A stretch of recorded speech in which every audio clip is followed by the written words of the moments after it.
In this module, we are going to talk about outliers. Let me give you a brief idea about what all about outliers we are going to cover. So first of all, we'll talk about what are outliers. Then we'll talk about why we should perform outlier treatment. Then we move on to choosing appropriate outlier treatment because we'll have multiple choices. We'll talk about the common mistakes that we should be avoiding while choosing the outlier treatment. And then we move on to the hands-on outlier treatment in Python. This is where whatever we learn theoretically would be applied to a dataset. Let's get started. What are outliers? So to put it very simply, values in our data which are unusual for a given context are called outliers. Two important words put in bold here are unusual and context. Let's take an example. Let's say in a company, the salary of one employee is many-fold more compared to the salaries of the other employees. Is that an outlier? Yes. But we'll also have to look at the context. Context gives us the background. So what if this employee is actually the CEO of the company and the other employees that we are talking about are just the entry-level professionals? In that case, it is very much justified. Numerically, this value might seem many-fold more or an outlier, but is this justified? Of course, the kind of responsibility and experience that a CEO would have would not be the case with just every other employee. So this leads us to an important conclusion. Outliers are not always bad. They're not always data entry errors. In a real context, you may have values which significantly differ from the rest of the values in a feature, but that doesn't make them a bad record. You just need to deal with them separately. And this is a very important point to understand. Yes, if it is established that these are errors, it is also possible that at times there is a data entry error. And if that is the case, we may want to deal with it accordingly. But at the same time, we also understand, be it any sector or any domain, there'll always be people who simply outperform the rest of the crowd. And these people might be attaining the values which are seen as outliers. In such cases, we don't want to overwrite them. So with this, we understand the context. But let's understand what is unusual, because this could be quite subjective. What is unusual? Is there a way that we can quantitatively determine unusual observations? So the answer to this is yes, there are certain common quantitative checks that can be performed, but these also might vary from domain to domain. But let's just discuss the common quantitative checks which are widely used. One such approach to detect the presence of outliers quantitatively is using the normal distribution. So we know by the empirical rule of normal distribution, there is a certain percentage of data which lies within certain intervals of standard deviations around the mean. So if we talk about plus or minus 3 standard deviations of the mean, we know this is covering 99.73% of the data. So any value which goes beyond 3 standard deviations to the right or 3 standard deviations to the left would be treated as an outlier. In fact, in some of the cases where the data is highly sensitive, at times they also follow a plus minus 2 standard deviation rule. And 2 standard deviations around the mean in a normal distribution cover about 95.46% of the area under the curve. Another very common approach to detect outliers is with the help of box plots. In fact, this is the first approach you'd mostly be applying to detect the presence of outliers visually. This is also called Tukey's method. A box plot is a representation of different quartiles in the data. So it divides the data into multiple quartiles like Q1, which is nothing but the 25th percentile, Q2, which is nothing but the median, or 50th percentile, and Q3, which is 75th percentile. So the height of the box here is basically the difference between Q3 and Q1, which is also known as IQR or interquartile range. Now, there are definitions associated with when would you declare a value as an outlier. It could be at the lower end or could be at the upper end. The boundaries that we are looking at in general would be Q3 plus 1.5 times IQR, which is nothing but Q3 minus Q1 or the middle 50% of the data. So any value that exceeds Q3 plus 1.5 IQR would be called an outlier. Likewise, any value which goes below Q1 or the 25th percentile minus 1.5 times IQR, Q3 minus Q1, is again called an outlier. Note that while these are the most commonly used boundaries for most of the statistical analysis, the domain knowledge would still play an important role. With the help of domain knowledge, you would be able to comment a little better if your data by its very existence tends to follow different boundaries. For example, you may consider Q3 plus 3 IQR or Q1 minus 3 IQR instead of 1.5 IQR. But that comes from the domain knowledge. If it's not there, then we in general would be referring to these as the boundaries above which and below which a value is termed as an outlier. So let's understand the occurrence of outliers a little better. Let's talk about the game of basketball, and let's say we have different players. For each of these players, we have captured different attributes like demographic information in the form of age, physical attributes like height, and health-related information or medical history, which would involve past injuries. Now, it is quite possible that for a particular variable, height, you find a specific player who is much taller compared to the rest of the players in the team. And now, based on the height, this player would be called an outlier. For which feature? Just for the height feature. This player might be just about as old as the rest of the players and might have had no or limited injuries just like any other player. But just for one feature, that is height, we have an outlier value corresponding to this player. So if we detect outliers by each feature, we call them univariate outliers. Why? Because there is a presence of outlier in one variable. There could be other columns which have outliers, but we are independently identifying or scanning each column for the presence of outliers. These are called univariate outliers. We could also have another scenario. Let's say this is a Cartesian plane starting with the origin 0, 0, and we have all these points on the Cartesian plane. You can see these points attain certain x coordinate values corresponding to the x-axis and certain y values corresponding to the y-axis. Now, let's say we have a point here. Will this be called an outlier? Is this something that you see as different from the rest of the values? Answer is yes. Why? Well, not because of the y value. We have many other points which attain this kind of y value or the value of 4 along the y-axis. But the value of x that it has attained here is very unusual. For the rest of the data, we never went beyond 8.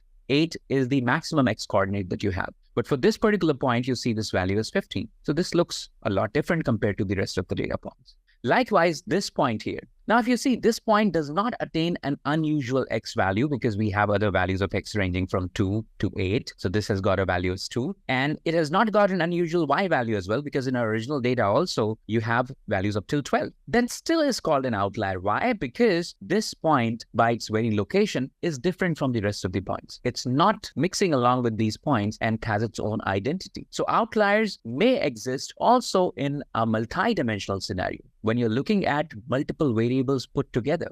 In this case, we are looking at 2 variables. And in such cases, the outliers are termed as multivariate outliers. Why? Because we are not looking at just one feature. We are looking at an x coordinate and y coordinate. And by its very position, this is an outlier and this is also an outlier. Now that we've understood what are the different types of outliers, let's look at why outlier treatment is important. So the main reason is, due to the presence of outliers, the general representation or summarization of data becomes difficult. This general representation is essentially what you're looking at when you're dealing with machine learning models. And summarization is something which is very common because we often try to summarize the data. It is practically impossible for us to remember every single raw value. We often try to present our data through summaries. It could be a visual summary or a tabular summary. Let's go back to our example of basketball. And we called out an attribute called height where a particular player was taller compared to the rest of the players. How would this affect the summarization? Let's say we note down the heights of these 5 players. And you can see everybody here has a different height, but the height of the tallest player is 1.98. And for the remaining players, if you see, the tallest one is 1.65 and the shortest one is 1.5. Now, if we take an average of all these values, the average is 1.66. But if you realize there is no player apart from one player who has actually exceeded 1.66. Everyone else is shorter compared to 1.66. So would this be a fair representation for all the players? No, because majority of the players here do not even attain this value. It's just because of one tall player that you're able to get this average. So your summarization has become difficult here. Now let's talk about the general representation, which is what you essentially do in machine learning models. So let's say we have all these points and we try to represent them using a line, which is what we do in regression problems. So if we draw a line like this, maybe this does justice to these points. But due to the presence of this point, which is an outlier, it would no longer remain the way it is right now. Why? Because this line is fit, ensuring that it tries to minimize the error corresponding to these points. And of course, this point being so far will have a pretty high error. So what this point will try to do is that it'll try to pull the line towards itself. And as a result, you're losing the general representation, which is true for majority of your points. Just because of one data point, your line is changing its direction, because line wants to accommodate this point as well. And in doing so, it is losing the idea of general representation. Imagine if these points were more, like we had a collection of these points, this line would be pulled even further towards these points. And that will make the general representation even worse. Outliers influence the general representation and summarization of our data. Now let's move on to performing appropriate outlier treatment. Keep this in mind before we do any treatment. we first need to ascertain whether an outlier is a data entry error or it is a genuine value. If it is a data entry error, then we are still okay with its treatment. But if it is a genuine value, it's an actual occurring value, then you want to be very careful before you treat it. What could be the consequences of overriding a genuine value? Let's say in a bank, they're trying to profile their customers. And there is one customer who is extremely rich. His account balance is always pretty high and he does a lot of high value transactions every month. Now, if you see the balance in this customer's account as a pretty high value compared to the rest of the customers, and you start doing outlier treatment, now if you bring this customer's account balance to the average, which is just about any other customer, this customer suddenly might look a lot poorer without losing even a single dollar. So just because you have modified the data, thinking that this is an outlier and it is a bad value, you're losing the information that's truly represented in the data. It was a genuinely high value and you brought it to an average, making this customer look poor unnecessarily. And how would you ascertain that a value is genuine or not? In most of the cases, when you're working on a real business data, you'll have people from the business representation who will be able to help you with these insights. So you should always deliberate before you override an outlier value. Now, what are the common options? Let's say we do not have genuine values and we want to proceed with the treatment of outliers because of errors. Now, what are the options? We may remove the rows containing outliers. If the number of outliers in the overall data are very limited, we may simply choose to remove those rows. But this would not be done if you have more than 2 or 3% of the data which contains outliers. Second would be, you can replace the outlier values with a central tendency like median. Why did we choose median? Because if your data has outliers, mean for that column would not be the right alternative. Median is a central tendency that's not affected by the outliers. Third is try an appropriate transformation. An appropriate transformation on the data does not guarantee elimination of outliers, but reduces the influence of those outlier values. So this might work, and we'll discuss some specific cases. Fourth is, which is the most common treatment, that we can modify the outliers as per the feature's specific upper and lower permissible limits. The two keys limits that we talked about, Q3 plus 1.5 IQR and Q1 minus 1.5 IQR, or any value that you consider fit as per the domain. And fourth, which is the most powerful treatment and least known to people, is that you treat the outliers using algorithms. We'll talk about this as well in the hands-on piece.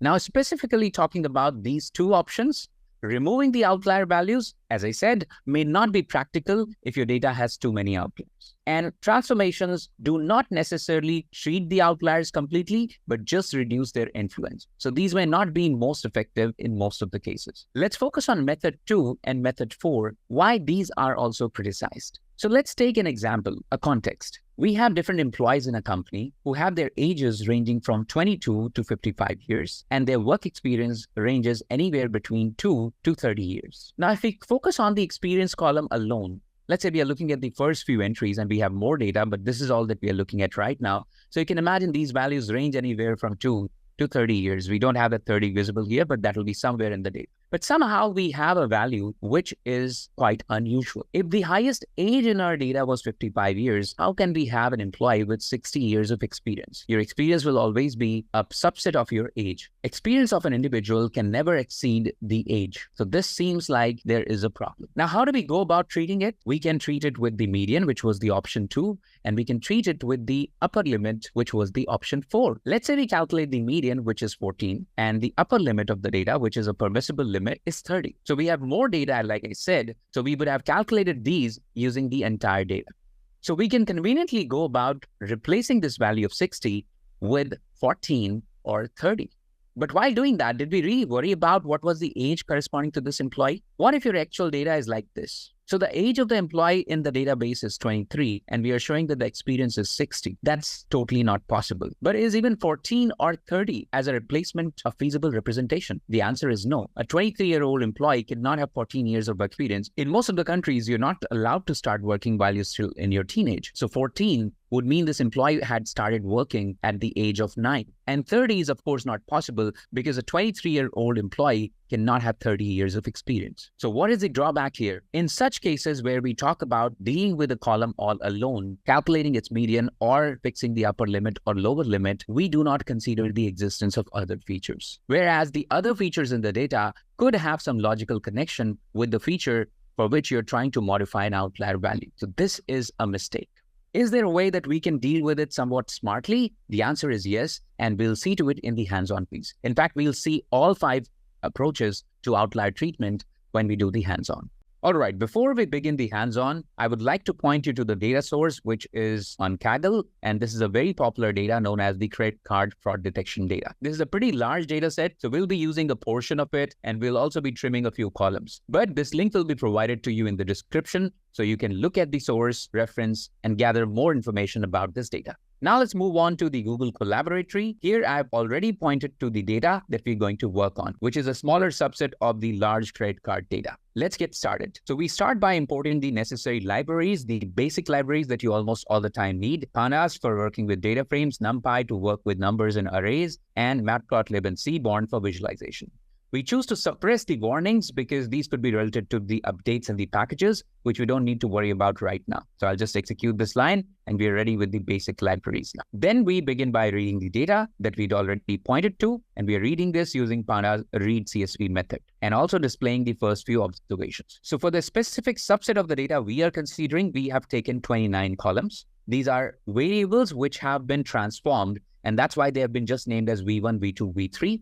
And if I scroll to the right, there's the last variable, which is called the amount. Originally, this was a problem related to fraud detection, but we are not doing supervised learning here. We are only learning how to deal with outliers. Let's check the overall shape of the data. So we already know there are 29 columns. We may want to check how many rows are there. We have 10,000 rows. Let's check the data types. What are the different types of features that we have? While we see the first few entries mostly look numerical, but there could be some garbage entries here and there which would make the variable an object. Looks like the data types are intact, which means all the variables that we have are numerical in nature, and in particular, they are floats. Let's quickly do a descriptive summary of the data. Descriptive summary essentially tells us about the minimum value, the maximum value, the different quartiles of the data, like the 25th percentile, median, and 75th percentile, etc. So we've just done that. You can see that these variables vary in their magnitude. So for example, this has a maximum value of 2.3 and a minimum value of -33. This has a minimum value of -48 and a maximum value of 14, so on and so forth. So there are values which are double digit, the values which are also ranging into single digits, there are values which are into thousands. So somewhat variation in the scale of the data. Please note, there's a difference when we talk about scale and outliers. Scaling is something that refers to the difference in the magnitude between the columns. An outlier in general, when we talk about in a univariate sense, we are talking about a value being unusual within a column. Generally, in the presence of outliers, the mean and median values are separated. But this alone is not a robust method to detect the presence of outliers, because when you have outliers at both ends, the upper end as well as the lower end, these values might still continue to be closer while you will have outliers in the data.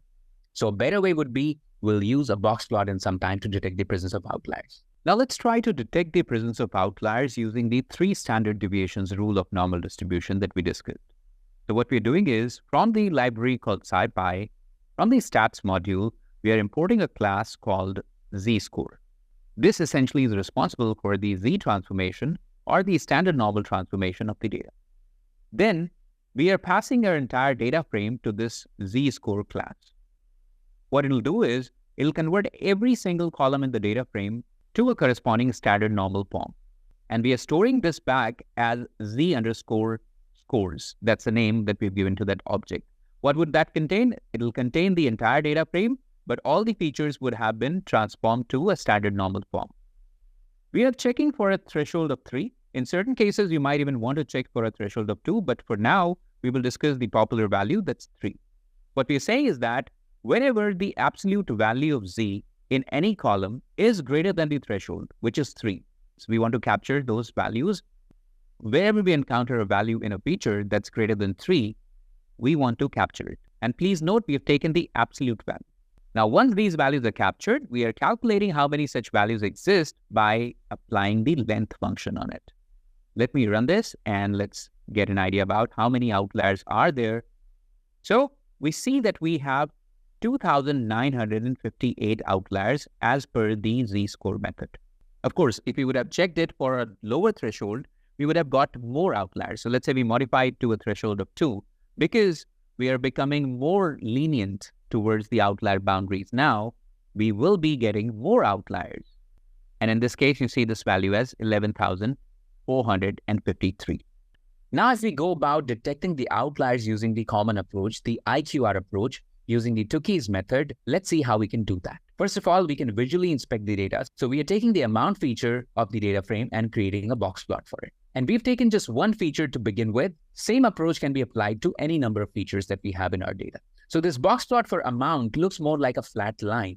Why? Because amount seems to be attaining pretty high values, and the y-axis is chosen as per the highest value. We may limit the y-axis values by filtering the data frame. So what we can do is, we can say that we only want to look at the values on the y-axis which are less than 250, because you can see this box is not really exceeding even 1,000. It's very much limited. So if we want to see the spread of this data somewhat closely, we can limit this or filter this. Let's just do this. Yes, so now we can see this box somewhat better. Looks like it has a median somewhere here. It has a Q3 or the 75th percentile here. And of course, since we have limited the y-axis to only 250, it shows some outliers, but not as many outliers as we had in the original representation. Notice this is just a view. We've not made any change to the data. This is just a view to examine the data somewhat closely. Can we look at outliers in all the features and see all the features contain outliers or not? For this, what we're doing is we're going over the range of entire feature set.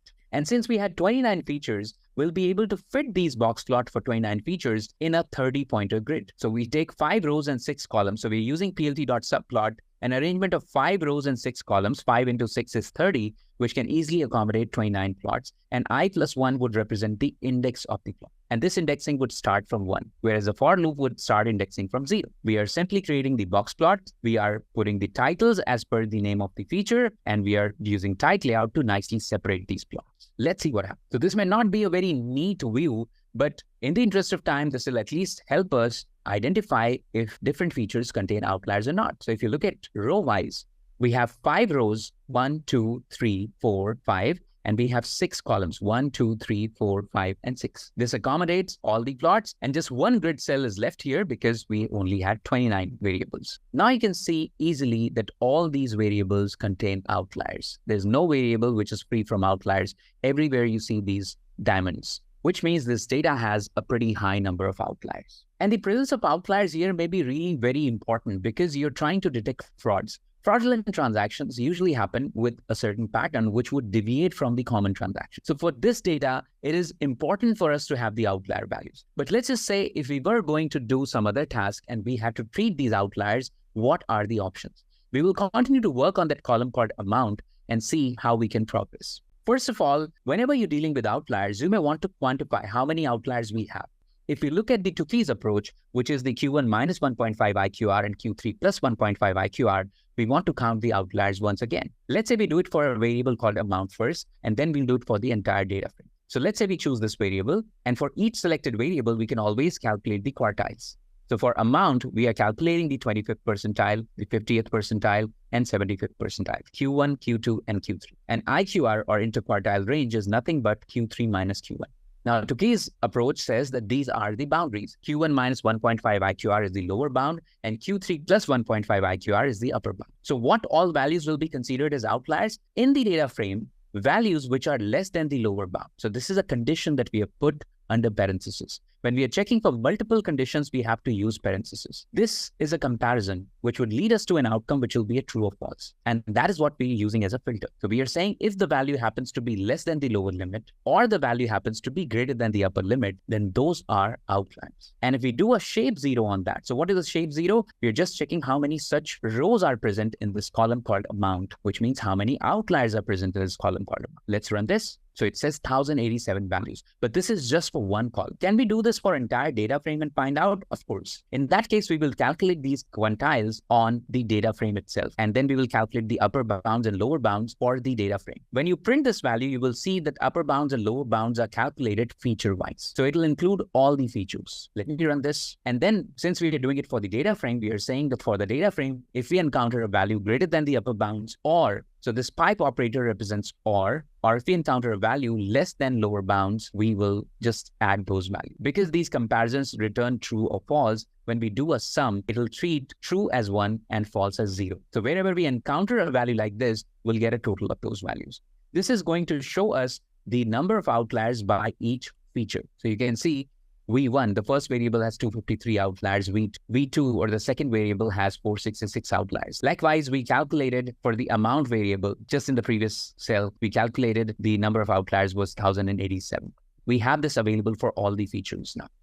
And if we do another dot sum here, it'll do a sum total of all these values. So let's just do that. So dot sum. Now it will return the number of outliers in the entire data frame. And it says there are 13,000 outliers. Now let's talk about handling outliers. The first approach we discussed was that we simply remove the outliers. Now, if we do that, we first need to find out how many rows contain outliers. So far, we got the number of outliers. This is not the number of rows in the data. One row can have no outlier or maybe one or more outliers. So we have to check the number of rows. Let's say we take a subset of our data, which is free from outliers. So let's apply a filter on our original data frame based on two conditions. We are going to consider only the values which are greater than or equal to lower bound and less than or equal to upper bound. This effectively means that we are considering the values between the lower bound and the upper bound. While checking for the presence of outliers, we looked at values above the upper bound and below the lower bound. But now we are checking for values which are between the lower bound and upper bound, and that's what we're calling as our data 1. So DF is the name of the original data frame that we read. Let's check the number of rows there. And then we are checking the number of rows in data 1, which is where we have discounted the outliers. And we are looking at the difference between the rows in our original data and this filtered data, which is free from outliers. Let's run this. So our original data had 10,000 rows. Our data after removing the outliers has 8,913 rows. If we take a difference between these two values, we've lost 1,087 rows. Now you may want to consider, is this 1,087 less than 2% of the overall data? If not, then it will not be a good idea to drop it. And of course, you can imagine this 1,000 is definitely more than 10% of 10,000. So it's not viable here to simply drop this much data, lose 10% of the data. Why? Because so far we have checked for outliers only as per one column, which is the amount column. But the rows that we are losing would have other values for other features as well. And that is a loss of information. Obviously, if we do it for all other features, this would not be just 1,087. This would be a much bigger value. Let's check for those rows which have at least one outlier present. So how do we do this? We put the outlier condition here, and then we apply this method called any, which checks for the occurrence of at least one outlier value by each row. Let's see how many rows we would have lost. This is 4,897. So if we simply go about dropping outliers corresponding to each and every feature in our data, we would have ended up losing 4,897 rows, which is nearly 50% of the overall data, because we had 10,000 rows in total. Just because of one feature, we are losing about 1,087 rows, but this is one particular feature.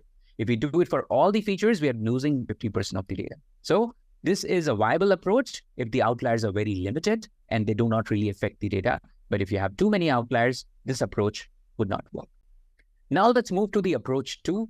We've created a copy of the original data. We're calling it data 2. And we are saying, let's just filter the data for less than the lower limit and greater than the upper limit. So we are using the data.lock. So here we are saying we want to work on those rows in our data frame which have values less than the lower bound or greater than the upper bound for the specific column amount here. And we are saying if that is the case, if a value is less than the lower limit or greater than the upper limit, we are simply going to fix it with the Q2. This Q2 is something that we computed here when we determine the quantiles for this variable. So using this value of Q2, which is nothing but the median, we are saying all the outliers will be replaced with the median value. Now let's check after this treatment in data 2, how many outliers are left. So what we are doing is we are applying the same filter, which is to check for less than the lower bound and greater than the upper bound. And then we are checking shape 0, which is the number of rows. It says 0. So all the outliers have been removed because we have replaced the outliers with the median. Again, what is the drawback with this approach? This approach assumes that each column has an independent existence and has no logical connection with the other features. Because while putting Q2 in place of outliers here, we did not consider other features.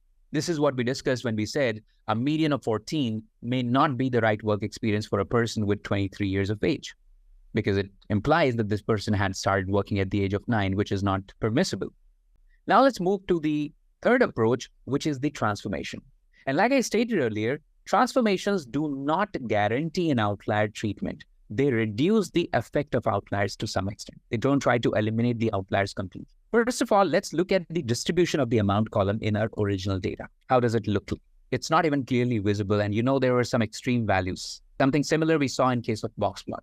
Let's say we try to create a view in a limited range. So we are filtering our data for values less than 200. We're not making any change to our data. We are only creating this filter to visualize the data. Let's see how this histogram would look like. So yeah, it's now somewhat legible, and we can see this is how the values are. Now let's say we do a transformation on this data. So this is a right-skewed data. And for a right-skewed data, a recommended transformation is logarithmic transformation. We create a copy of the data frame, which is now termed as data 3, and we are taking the amount column, which is being replaced by the log transformed value of amount. And then we are creating a histogram in the same range as we inspected for the original data. Let's do that. Okay, so do you see that this histogram is somewhat more symmetric now compared to the right skewness?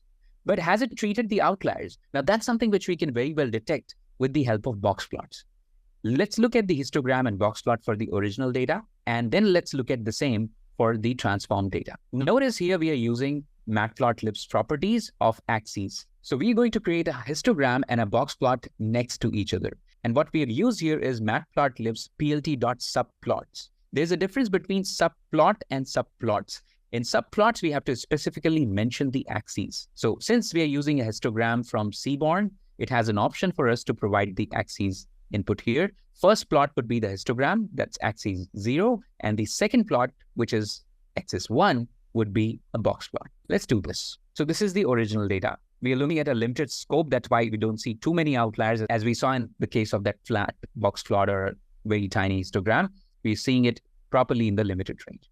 But let's see how would the same data look like after transformation. And when we look at the data after transformation, it looks like this. Of course, the histogram we saw became somewhat symmetric. But if you look at the presence of outliers, the outliers are still present.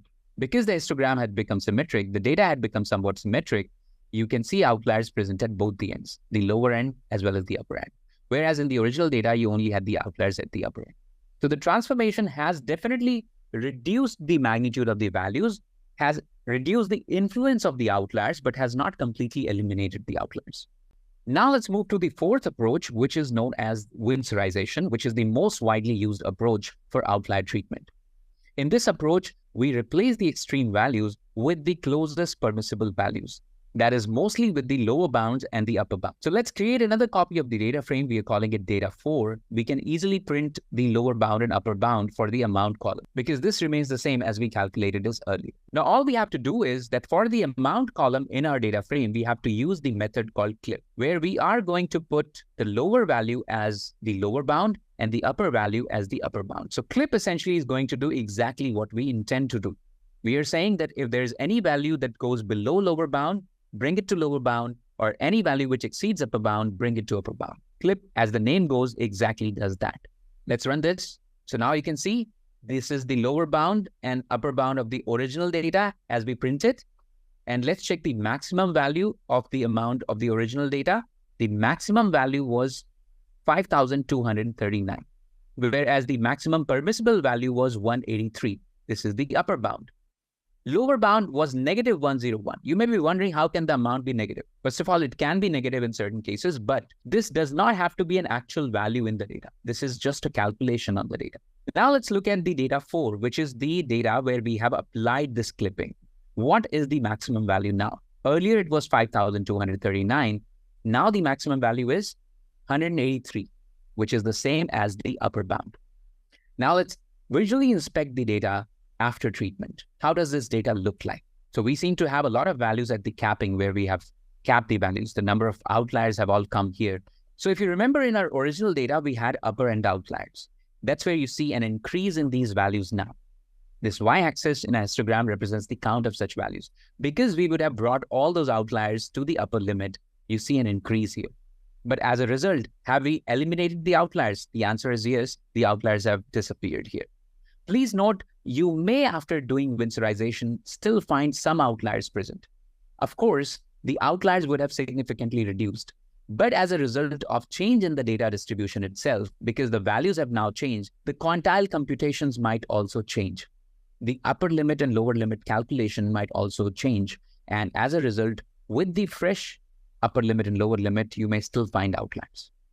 But now moving on to the strongest approach, which is the treatment of outliers using an algorithm. We're creating a copy of the data frame, which is what we are calling as data 5. And we are saying whatever are the outlier values in our data, which are greater than the upper bound or less than the lower bound, we are replacing them with NaN. Please note this is not being done at a column level. I'm doing it right now at the entire data frames level. So this is another advantage. This approach can help you treat all outliers at once. You may be wondering, why are we replacing the outlier values with a NaN? See, if we are doing outlier treatment and establish that these are data entry errors or values which are not genuine values, then in any case, you're going to replace them with something or the other.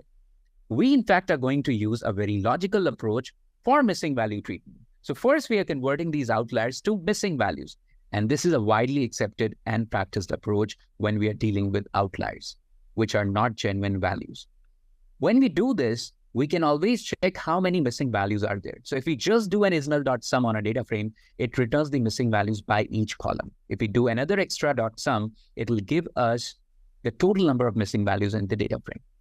Now, if you remember, this is exactly the same as the number of outliers we had in our data.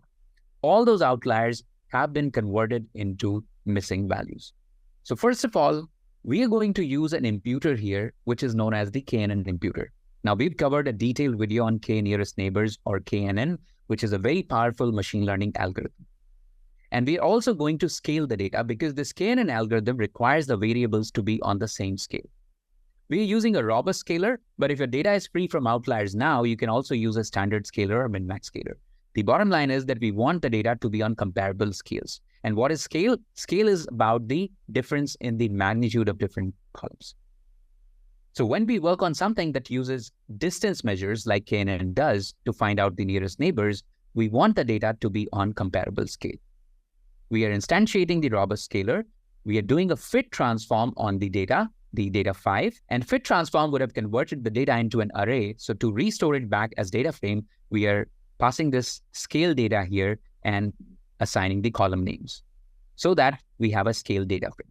Finally, we are instantiating the KNN imputer, which comes from the scikit-learn's impute module, and we are doing a fit transform on the entire data. So one more time, we are restoring it back as a data frame, and this is our imputed data frame. Now, since we scale the data, the values would have gone to a different magnitude altogether. So whenever we scale the data, it is important for us to also do an inverse transform. So we are doing an inverse transform and finally coming back to the data that was there on the original scale. What happened here is we reduce the magnitude of all the variables so that they became comparable. But when we are reporting it back to the business or when we are trying to visually analyze, we would still want to see the variables on the original scale. Why scaling was done? Because that was a requirement for KNN. Once KNN has been applied, it has achieved what it was supposed to do. We are going to restore the data back to its original scale. But in the process, the outliers would have largely been treated. Let's run this code. So once again, let's visualize the data after treatment and see what has happened here. We'll look at the histogram and box plot. Now, you may be wondering that we still have outliers and we were supposed to treat outliers. Why is that so? This is exactly what I was hinting at, that at times when you do an outlier treatment, when you look at the data post-outlier treatment, it still shows the presence of some outliers. Have the outliers not been treated?